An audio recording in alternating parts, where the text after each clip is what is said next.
voltar. E se vocês escutarem barulho de obra aí, desconsiderem, porque o vizinho não para de fazer obras. Nunca na vida. Mas enfim, hoje a gente vai conversar sobre o incrível A Senhora das Águas, da Philippa Gregory. E é o primeiro livro que eu leio dessa autora e já considero ela um amor. E assim, eu já vi algumas resenhas, né, dos livros dela, assim, pessoas, né, comentando, e ela é considerada a dama do romance histórico, né, igual a Agatha Christie é da Rainha do Crime, né, a Philippa Gregory está para os romances históricos. E eu fiquei conhecendo essa autora, na verdade, com os títulos dela sobre a família Tudor, que ela fez uma série, ela lançou, né, uma série de livros sobre o Henrique VIII, né, e as suas esposas. E não, eu comprei 2 e-books dessa série, mas eu não cheguei a ler, não sei porquê. E aí eu vi que nós temos essa série, que é, na verdade, o começo de tudo, né, que é da família Plantageneta. E pra quem não sabe, pra quem não prestou atenção na aula de história, sabe? A família Plantageneta é a família base de onde vai surgir a família Lancaster, a família York e a família Tudor. E para quem prestou menos atenção ainda na aula de história, sabe que a família Lancaster e a família York são os representantes, né, os causadores, na verdade, da Guerra dos Primos, né, que é a Guerra das Duas Rosas. O brasão da família York é a rosa branca e o brasão da Lancaster é a rosa vermelha. E aí a guerra foi mais ou menos em 1400 e tal. E aí o seguinte, esses livros aqui da Philippa Gregory, eles não foram escritos nem lançados numa ordem cronológica, porém as histórias elas são independentes. Então, tipo assim, você pode pegar qualquer livro e ler que vai dar tudo certo. Inclusive, acho que, se eu não me engano, deixa eu ver aqui. O primeiro livro dessa série aqui foi lançado em 2009, que é A Rainha Branca. Tá até no plástico meu livro ainda. Que é A Rainha Branca. Depois a gente tem A Rainha Vermelha, em 2010. E depois a gente tem a Filha do Fazedor de Reis, que é 2012. Não, mentira. Depois a gente vai ter a Senhora das Águas, de 2011. E a Filha do Fazedor de Reis, que é de 2012. Só que o que acontece? No caso da história toda aqui, o primeiro seria esse aqui, A Senhora das Águas, que é... A história se passa em 1430. E eu tô colando aqui no computador que tá dando os reflexos que eu não tô enxergando nada. Que é esse aqui, que conta, na verdade, a história da Jaqueta. Sim, a mulher chama Jaqueta e eu achei que eu tava pronunciando errado, mas eu acho que é assim mesmo que pronuncia, Jaqueta. Se eu chamasse Jaqueta eu ia ficar muito brava. Mas, pra quem me acompanha nas redes sociais, viu que eu postei a fotinha, né, da árvore genealógica, que, né, a mulher teve, sei lá, uns 20 filhos, a gente precisa, né, desse negócio aqui. E o seguinte, a gente vai ter então essa Jaqueta, que ela é da família de Luxemburgo, que é também uma família proeminente, né, na Inglaterra ali. E a gente vai ter, logo no começo, a gente vai ter o encontro da Jaqueta com a Joana d'Arc. Então, assim, a gente começa, na verdade, na Guerra dos 100 Anos, que durou 116 anos. Que é ali a disputa de território entre Inglaterra e França. Então, a história da Jaqueta, da família dela, a história da família de Luxemburgo, ela vem de uma lenda, que é a deusa Melusina, e ela tem poderes em relação à visão e a água, né?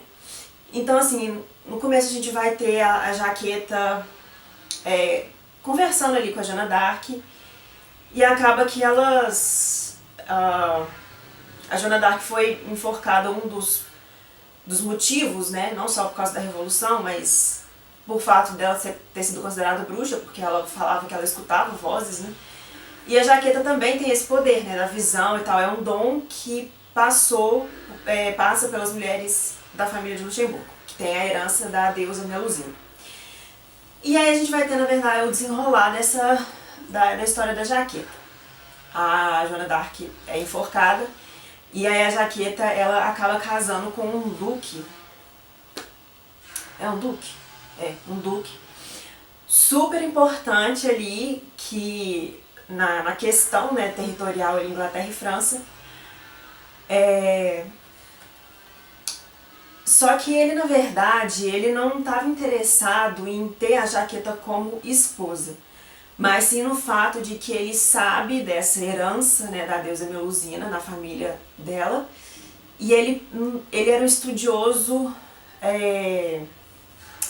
como é que chama? Não é astronomia, como é que chama? Ele era esse estudioso aí que queria chegar na pedra filosofal. Então ele tinha todo, como ele era muito rico, né, e muito importante assim na corte e tal, ele tinha todo um laboratório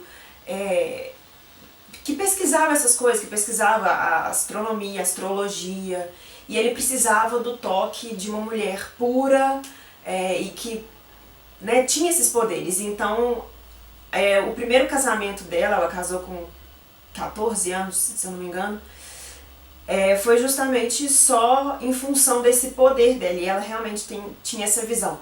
Mas é interessante ver porque no livro, esse detalhe, né, essa magia, ela não é tão... Ao mesmo tempo que ela é importante, ela não é o principal da história. O principal mesmo é justamente essa batalha entre as famílias, né?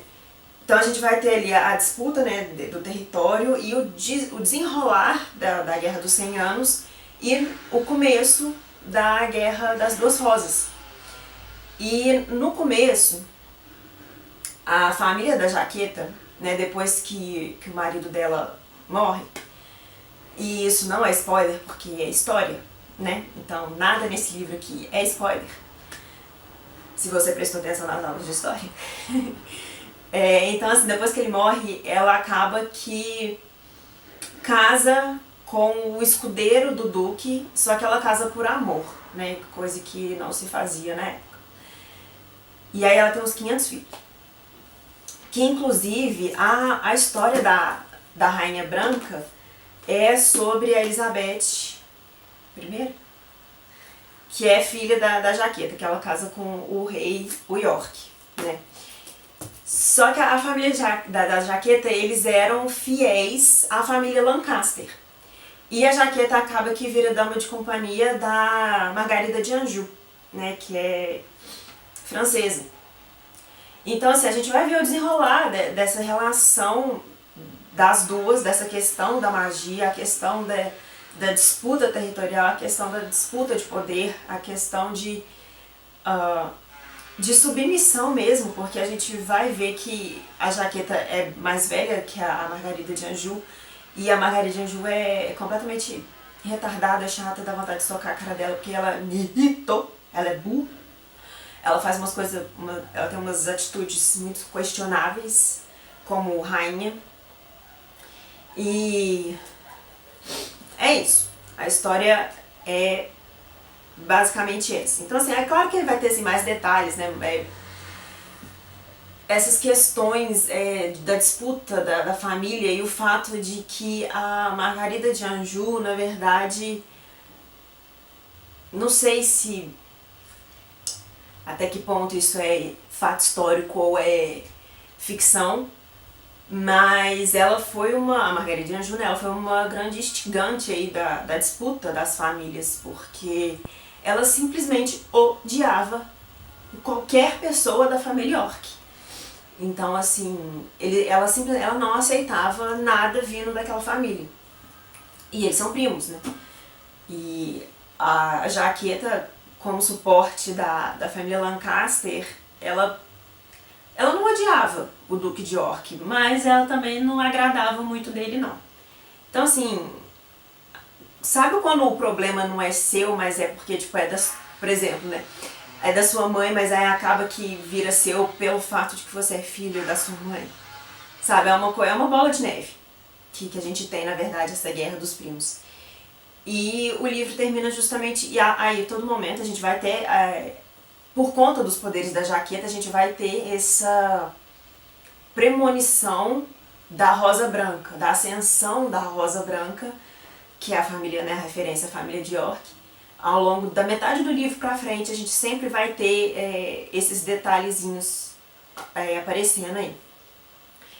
Então, assim, a Philippa Gregory, você percebe que ela, né, boa parte da história é ficção, obviamente, mas você vê que ela sabe o que ela tá fazendo. Tem uma pesquisa, inclusive aqui no final do livro, tem a referência bibliográfica inteira que ela usou para escrever o livro, o que não é pouco.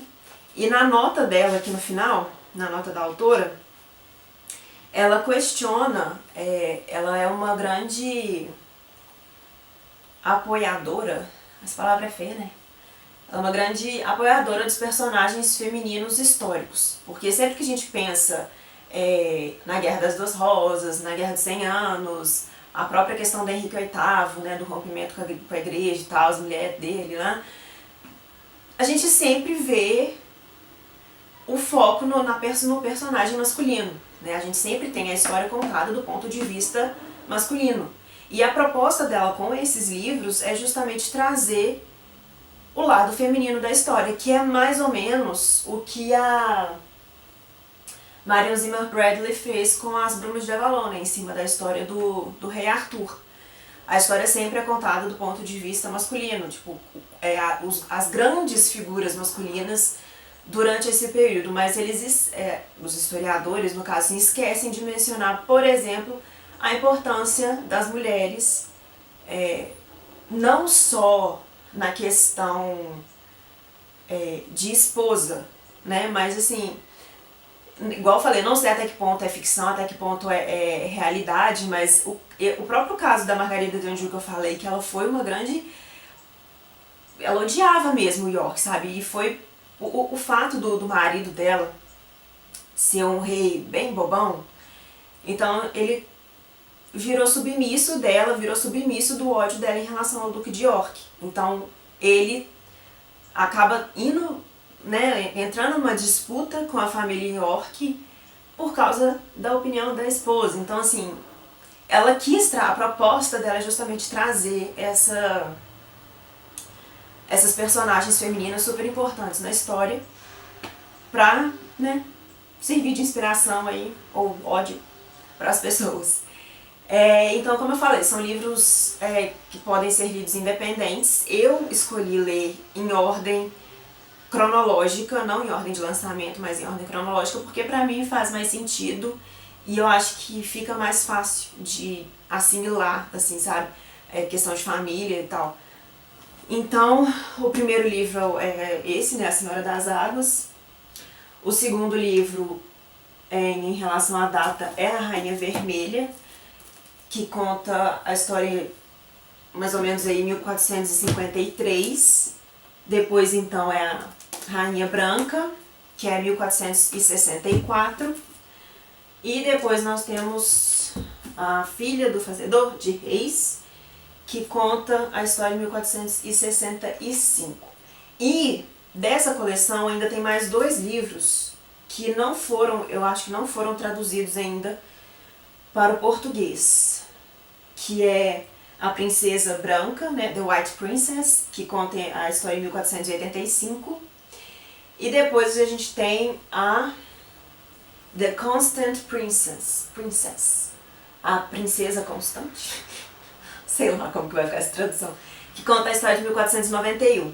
E depois a gente já passa para 1499 e já entra a história da família Tudor, porque eles foram completamente ignorados na Guerra das Duas Rosas. da família, porque os Tudor também são Plantageneta, mas eles foram ignorados porque eles acreditavam que eles não tinham nenhum poder. Eles eram realmente inferiores, né, em relação a Lancaster e York. Mas, aproveitando a brechinha ali, acabou que eles chegaram ao poder. E quem não assistiu a série The Tudors, vai ver porque é muito boa, é uma das melhores séries da vida. E é isso, eu espero que vocês tenham gostado. Até o próximo.